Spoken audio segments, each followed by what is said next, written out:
Deus. Amém, querida igreja? Amém?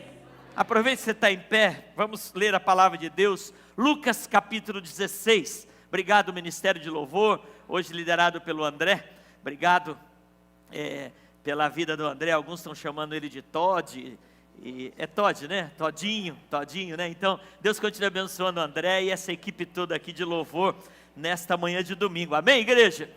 Quem está feliz de estar na casa do Senhor, diga amém.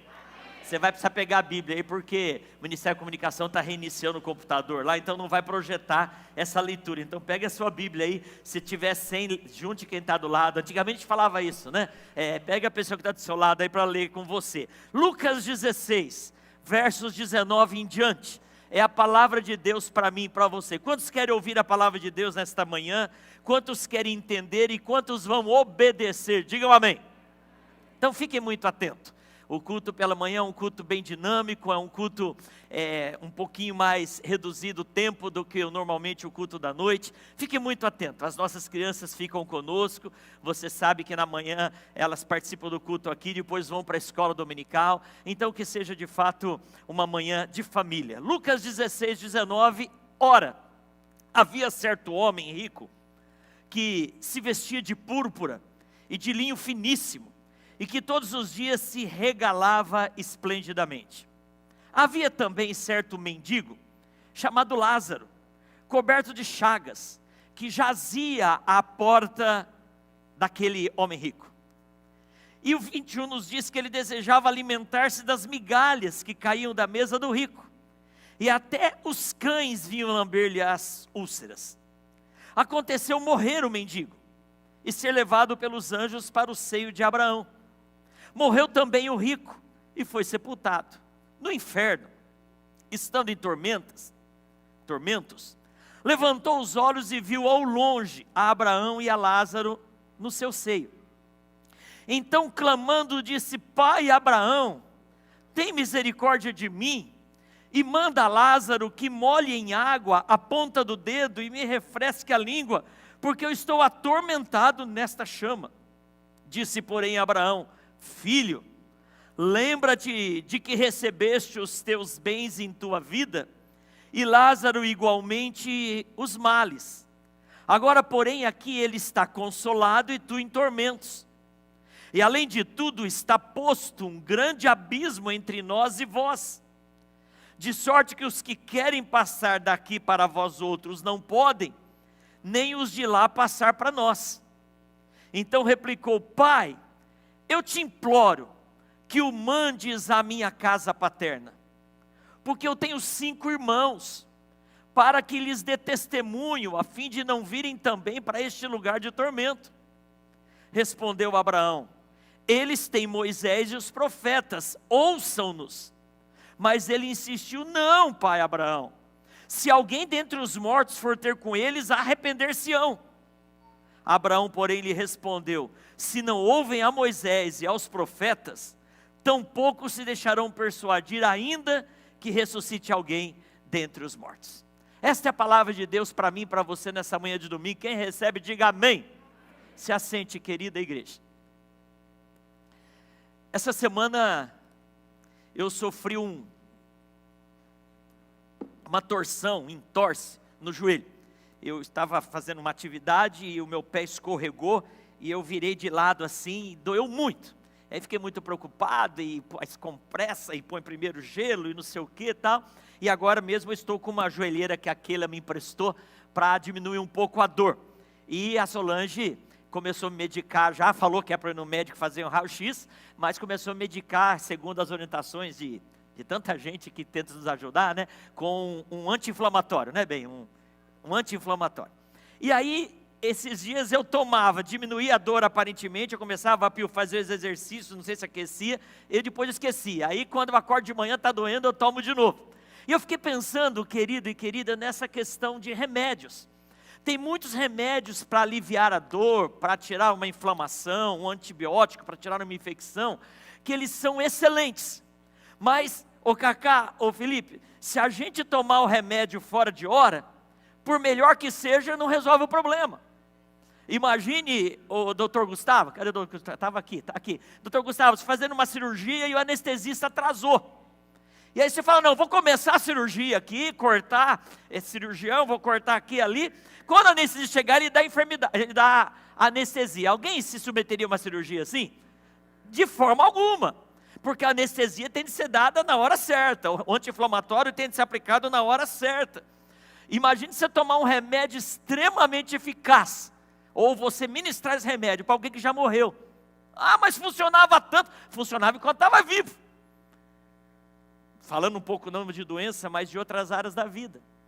Eu hoje vejo pais e mães que se tornaram excelentes pais, excelentes mães, mas depois do divórcio. Quando eram casados, o cônjuge lutava, melhora nisso, melhora naquilo, e não melhorava. Depois que divorciou, melhorou. Tarde demais, pelo menos para esse casamento. Queridos, quantas coisas na nossa vida são boas, mas elas não acontecem na hora certa. Quantas coisas na nossa vida nós fazemos o ideal, porém na hora errada, talvez atrasado.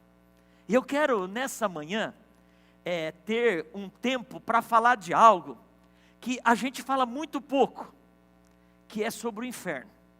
Pastor, eu vim aqui no domingo de manhã, no começo do ano, ao invés de ouvir sobre pensamento positivo, ao invés de ouvir coisas que vão me levantar, e meio que um coach pastoral fazer eu viver esse ano bombando, o senhor veio falar de inferno. E hoje em dia, não sei se você já percebeu, mas não é mais politicamente correto ou religiosamente correto. A gente ouve falar pouco sobre inferno nas igrejas, inclusive nesse púlpito aqui. Pastor Ramilson prega muito pouco sobre o inferno. Esses dias, no ano passado, eu recebi ganhei um livro do Fred da Lauria falando sobre a biografia do Charles Spurgeon, que é um grande avivalista inglês aí do século XVIII, e ele pregava com tanta ênfase sobre o inferno, que a história conta que as pessoas se agarravam aos bancos da igreja com medo de ser sugado para o inferno, e aceitavam Jesus assim com a maior rapidez. Hoje em dia a gente não fala mais sobre inferno. A gente quer viver o paraíso aqui na terra, e quando fala de inferno, a gente fala que Deus ele é tão bom, que inferno é uma coisa meio que fora de uso. E querida igreja, já que falar do inferno não é uma coisa muito boa, apesar de ser verdade, e apesar da gente ter de estar atento a isso, já que falar de inferno não é muito bom, eu quero falar, Paulo, das coisas boas que tem no inferno. Porque daí a gente pega mais leve, né? Então, Graça, ao invés de falar do inferno, que vai abrir, e você vai ser sugado, se você não aceitar Jesus, eu vou falar das coisas boas que tem no inferno. E se você achar que são boas, por um momento oportuno, daí fica mais leve, né? Mas eu quero me inspirar nessa história. E a primeira coisa que eu quero afirmar, fazendo uma breve exegese desse texto que nós lemos, é que esse texto, segundo a maioria dos exegetas, ele não é uma parábola. Porque muitas vezes a gente olha para esse texto pensando numa parábola. E se de fato for uma parábola, a parábola ela é uma alegoria, a parábola é um exemplo, ela é uma metáfora estendida. Então, é difícil você fazer teologia em cima de uma parábola, é perigoso. Então, teologia, a parábola geralmente ela tem um ensinamento principal, o resto é para agregar. Quando Jesus contava uma parábola, ele usava alguma coisa do dia a dia para ilustrar algo que ele queria ensinar do mundo espiritual. E alguns entendem que esse texto é uma parábola, mas eu vou mostrar para você que provavelmente não é. Primeiro, é um texto que cita nome próprio. E nenhuma parábola Jesus citava nome próprio. Havia um pai de família, o filho pródigo, um pescador. Nenhuma parábola, o samaritano, nenhuma parábola cita nome próprio. Porque quando cita o nome próprio, deixou de ser uma alegoria, passou a ser um fato. Então aqui o texto está citando o nome do rapaz lá que sofria muito, o Lázaro.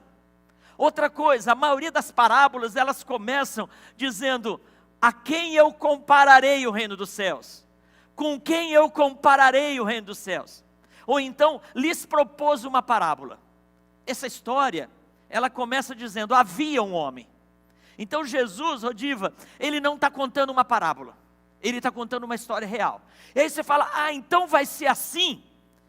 Quem ficar no inferno, que vai ser, e o inferno na língua grega é Hades, e na língua hebraica é Sheol. Então no Hades em grego, ou no Sheol em hebraico, é um lugar que quem está sofrendo vai ver quem está feliz da vida, de um lado ou do outro. Atualmente, graça, nós não cremos que isso aconteça hoje. Então só para eu e você entendemos e entrarmos nas coisas boas, porque tem muita coisa boa no inferno, e se eu perder tempo nessa introdução aqui, não vai dar tempo de falar tudo.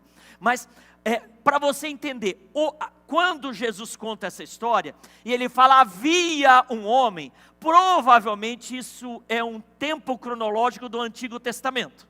E Jesus sendo Deus, mesmo antes dele se tornar homem, ele já está no mundo espiritual, vendo e conhecendo todas as coisas.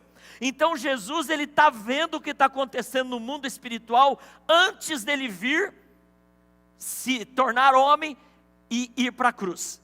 Então antes de Jesus vir e ir para a cruz, e inaugurar o céu, ninguém tinha entrado lá ainda enquanto ser humano. Então onde as pessoas iam, aquelas que acreditavam na promessa de Jesus, do Messias no Antigo Testamento, Davi, Jó, Abraão, esse povo para onde foi se o céu ainda não tinha sido inaugurado? Pastor, como o céu não tinha sido inaugurado? Se o único caminho é Jesus, enquanto Jesus não sedimentasse o caminho, Priscila, enquanto ele não concluísse a obra de sacrifício na cruz, ninguém podia andar naquele caminho. Então, Gleison, é só depois de Jesus que o caminho do céu foi aberto. Quem aceitou a promessa da vinda do Messias, ia para esse lugar aqui. Ia para um lugar que alguns entendem e chamam de paraíso, e por isso que Jesus fala para o ladrão da cruz, hoje você vai estar comigo no paraíso. Ia para esse lugar, que de um lado era o seio de Abraão, paraíso, e do outro lado era o lugar de sofrimento. Havia um abismo entre os dois, e ali então era um preâmbulo. Então, quem creu na promessa da vinda do Messias, praticou a lei e viveu conforme a palavra de Deus, vai para o seio de Abraão, aguardando Jesus inaugurar o céu.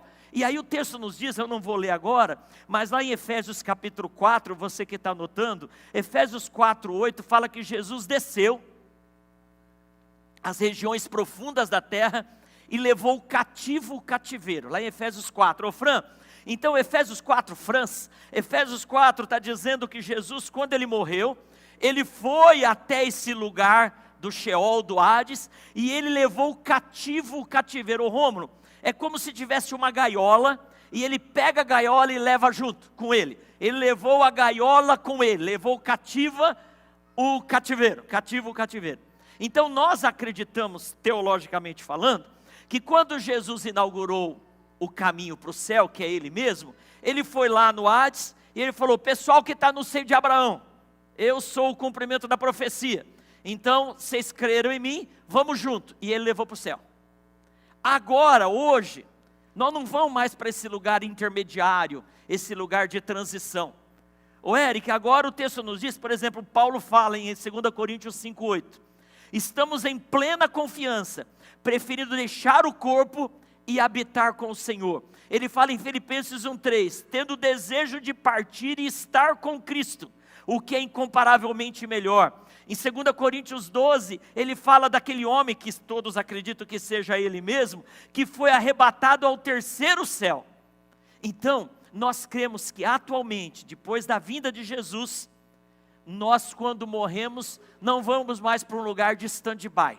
Não vamos para um lugar de transição aguardando, um lugar que um vê o sofrimento do outro lado, vê a bênção do outro lado e tem um abismo. Não, esse lugar não existe mais do jeito que Jesus contou em Lucas. Por que, Zenaide? Porque Jesus já inaugurou o caminho para o céu. Jesus já inaugurou e você crê que Ele é o caminho, amém? Entretanto, todavia, o sofrimento, ou as características desse lugar de sofrimento, elas são verdadeiras, são reais, não são parábola. E tem coisa boa. Então eu quero falar do inferno hoje a partir da perspectiva dessa história que Jesus conta do rico e do Lázaro, e eu queria dizer das coisas boas que tem no inferno. A primeira delas, ô dona Linda, é que no inferno tem fé. Olha aí no verso número 23, o camarada nos diz aí, o texto nos diz que o rico no inferno, no verso 21, verso 23, no inferno, estando em tormento, levantou os olhos e viu. E quando ele viu, ele acreditou. Quando ele viu, ele não começou a questionar, mas será que essa é a interpretação correta? Quando ele viu, ô Jean, ele não falou, não, mas segundo a teologia calvinista ou arminiana, segundo a reencarnação. Não, queridos, aquele camarada lá no inferno, ele acreditou. Só que o texto nos diz que ele acreditou porque ele viu. E essa é uma fé que eu diria, uma fé infernal. É uma fé que só acredita no que vê. E Jesus disse para Tomé, Tomé, porque você viu, você acreditou, bem-aventurados aqueles que não viram, mas creram. Então, querida igreja, se tem algo bom no inferno é fé, mas não é uma fé genuína, não é uma fé verdadeira, não é uma fé que crê naquilo que Deus falou e espera que se torne realidade, enquanto não é, conforme diz Hebreus capítulo 11. Pastor, tem coisa boa no inferno? Tem gente crente lá. Tem gente que acredita que tá no lugar que é verdade. Isso não é conto da carochinha.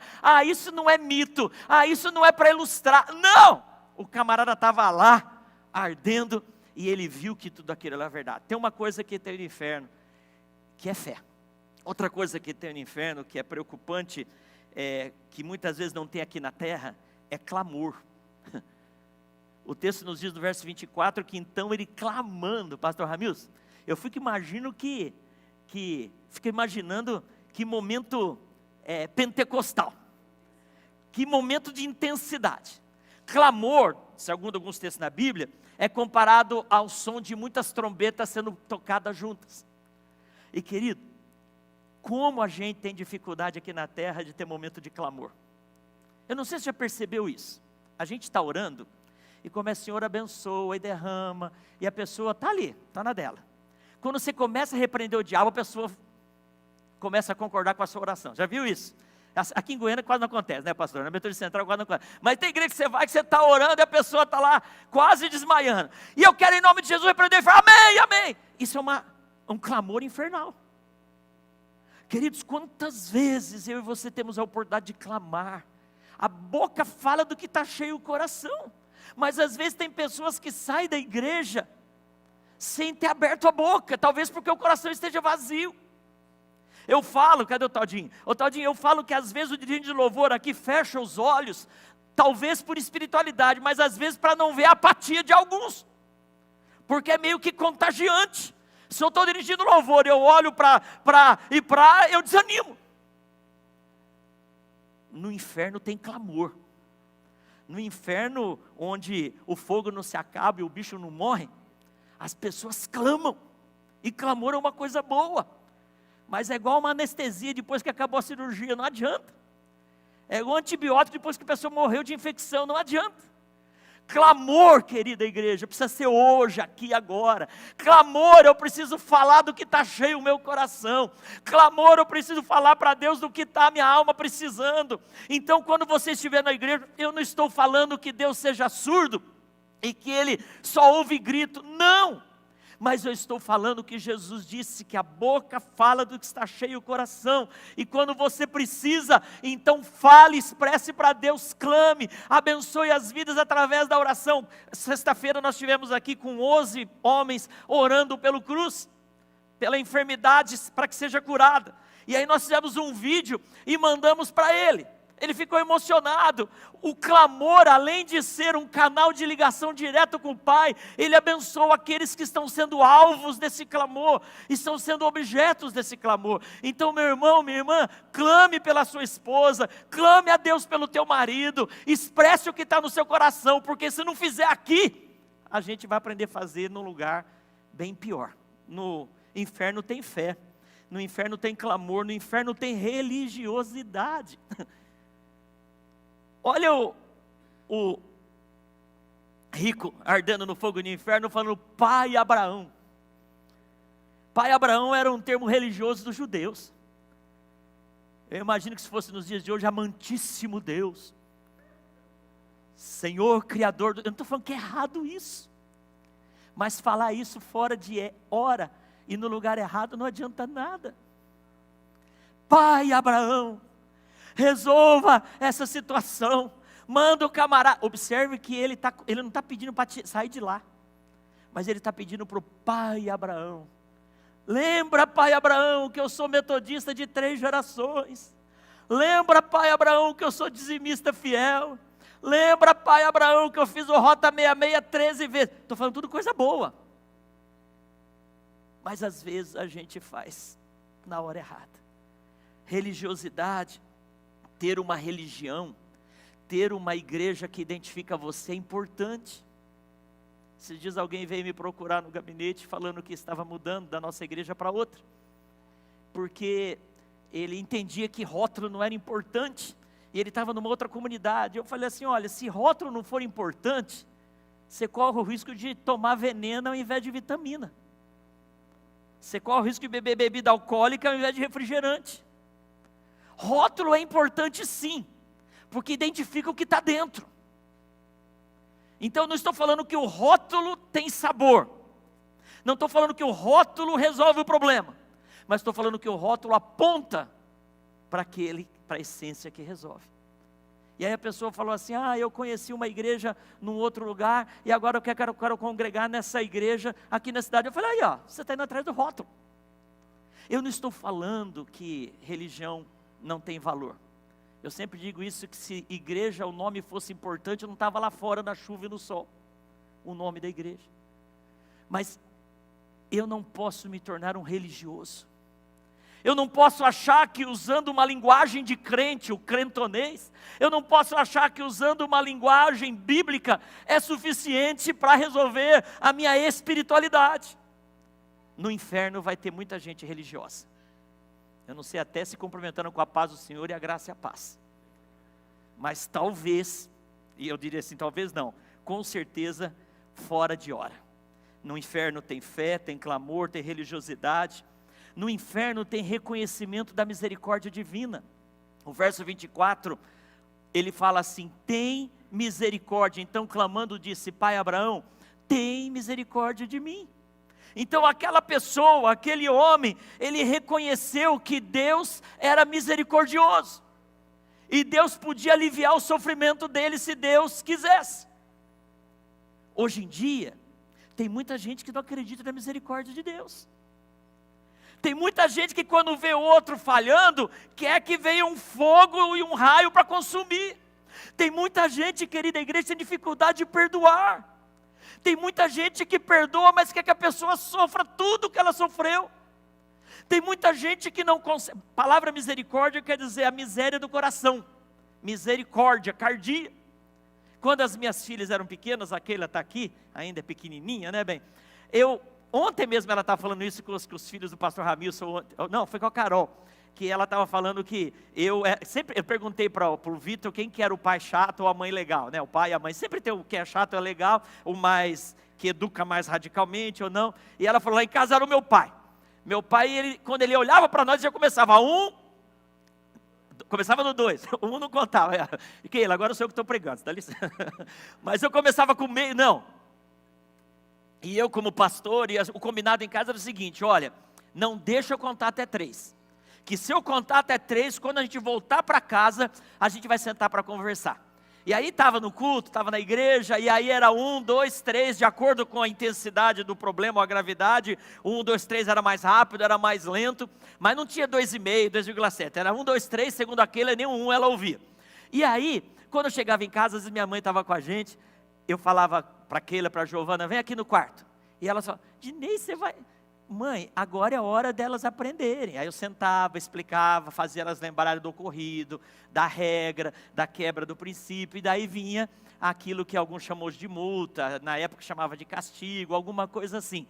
Mas um dia a Solange falou para mim assim, bem, você precisa ser mais misericordioso com as nossas filhas. Eu falei, por quê, bem? Porque, bem, se Deus tratasse você, igual você trata as meninas, você estava perdido. Deus é misericordioso. Deus, Ele olha para a miséria do nosso coração e não deixa que o mal que a gente merece, fruto das nossas decisões, venha sobre nós. Ô Nayara, Deus não deixa que a burrada que a gente fez, a gente sofra as consequências. Só que nós, ao contrário, a gente quer tudo ipsis litteris. No inferno, vai ter muita misericórdia. No inferno, vai ter muita gente precisando de misericórdia. Vai ter muita gente acreditando na misericórdia. Mas infelizmente, no inferno. Em quinto lugar, o verso 24 nos diz, olha aí no verso 24. Verso 24 nos diz, clamando, disse: Pai Abraão, tem misericórdia de mim? Manda Lázaro que molhe em água a ponta do dedo e me refresque a língua, porque eu estou atormentado nesta chama. Ô Vânia, sabe o que eu aprendo aqui? Ele tinha consciência dos atos dele.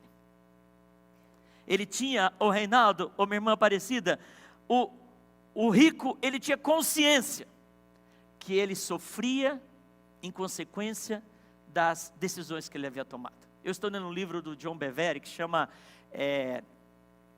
Eternidade, vou fugir o nome agora. Daqui a pouco eu vou lembrar o nome do livro.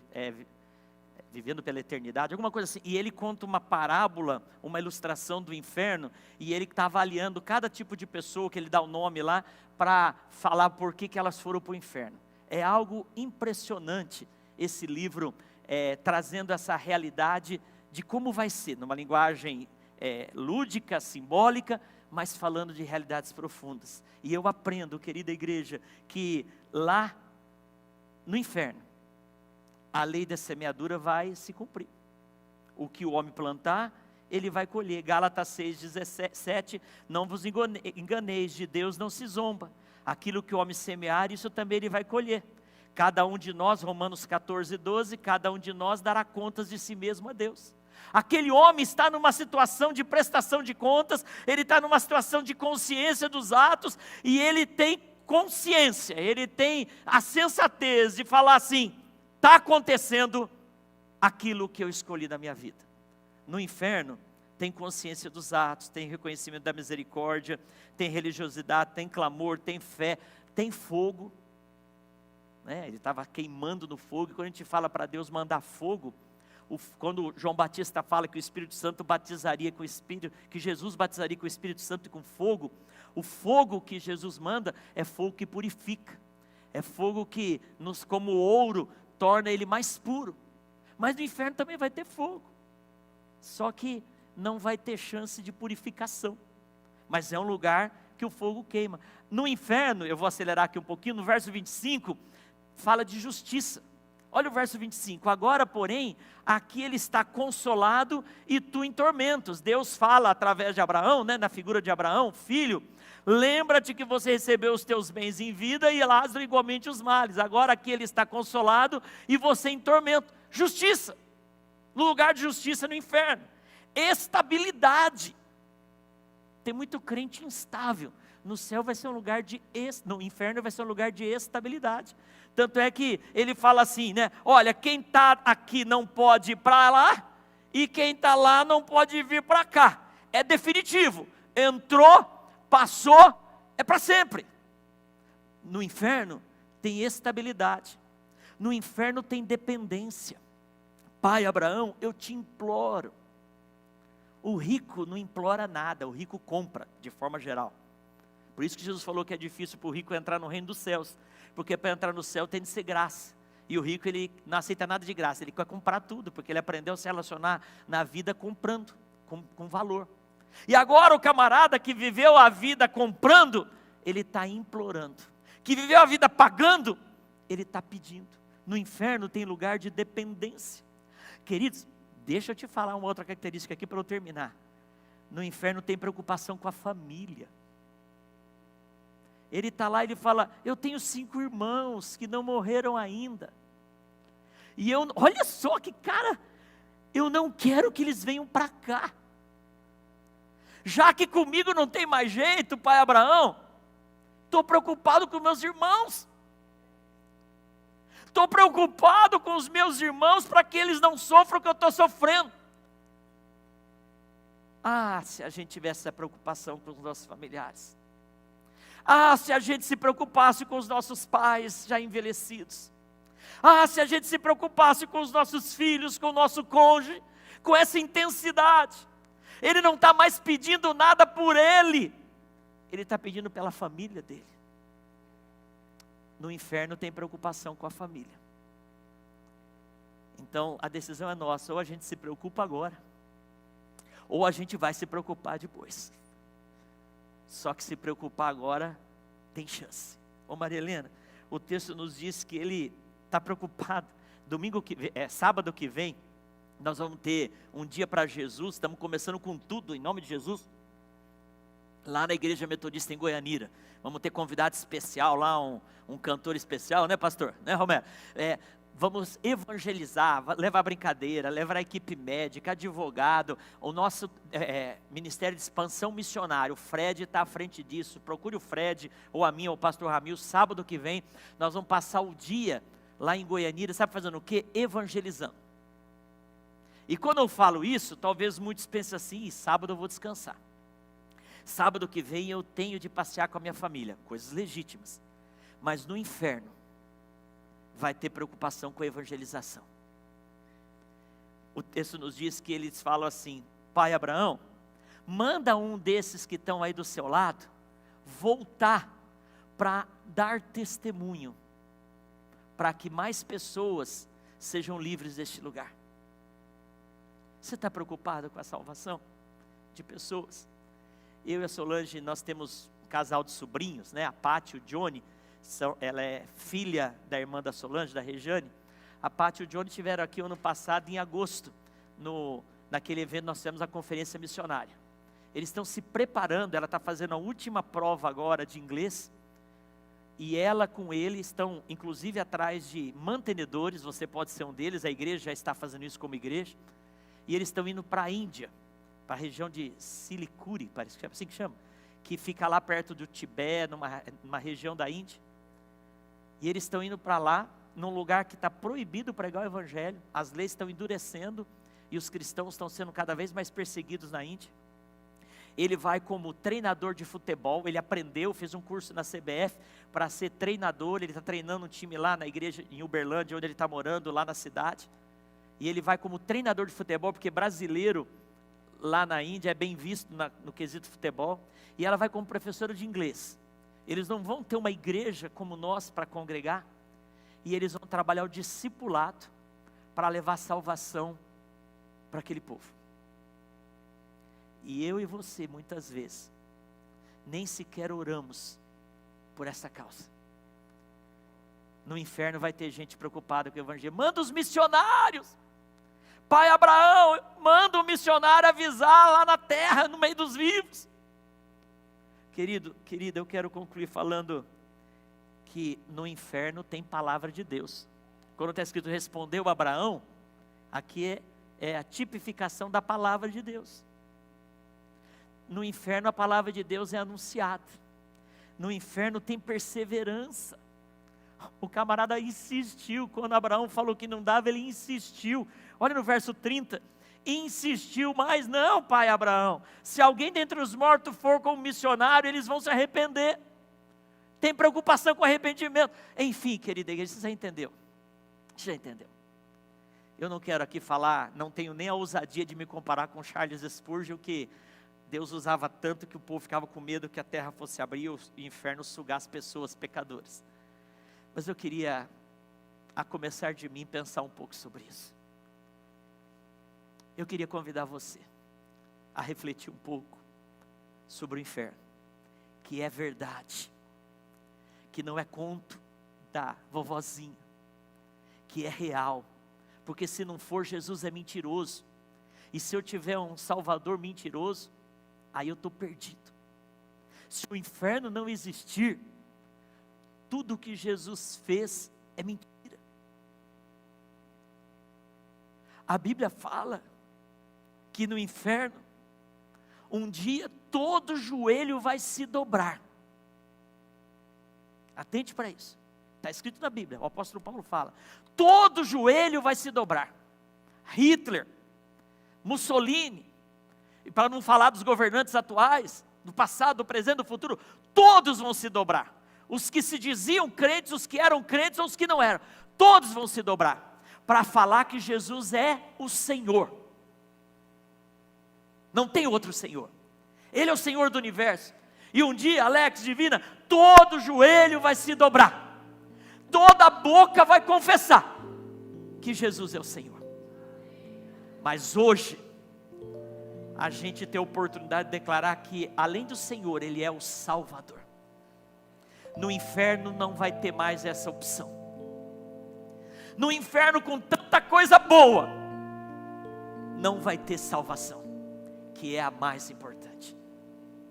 Enquanto a gente não vai para lá, em nome de Jesus que a gente não vá, e para não ir, precisamos reconhecer que Jesus foi no nosso lugar e venceu a morte, para que nós tenhamos vida e vida em abundância. Então não espere para declarar que Jesus é Senhor quando for tarde demais. Declare hoje: Ele é o meu Salvador. Feche os seus olhos, olha para o teu coração. Quanta coisa boa tem na igreja, quanta coisa boa tem nos céus. Se eu citei aqui 10, 12 coisas boas que tem no inferno, eu posso afirmar para você que no céu são infinitas as coisas boas, porque no céu tem a presença do Eterno, e eu e você somos convidados a viver com Ele no céu. Deus não se alegra com a morte do ímpio, Deus não se alegra com o inferno cheio. Deus, Ele não quer que pessoas pelas quais Jesus morreu vão para o inferno. Mas Deus é justo, e Ele não vai levar ninguém obrigado para o céu. E aqueles que quiserem, aquelas que quiserem, o inferno é uma opção, mas a pior, a definitiva. Igreja, nós precisamos viver aqui na terra com o único propósito: anunciar que o céu é de verdade, anunciar o que Jesus fez para nos levar para junto dEle, e que por causa dessa verdade existe a outra parte dela. O inferno também é real, e o inferno é viver eternamente longe de Deus. O inferno é ser desconhecido por um Deus que conhece tudo, que é onisciente. Então nós precisamos encarar essa realidade. O céu é real, e eu devo viver em função dele,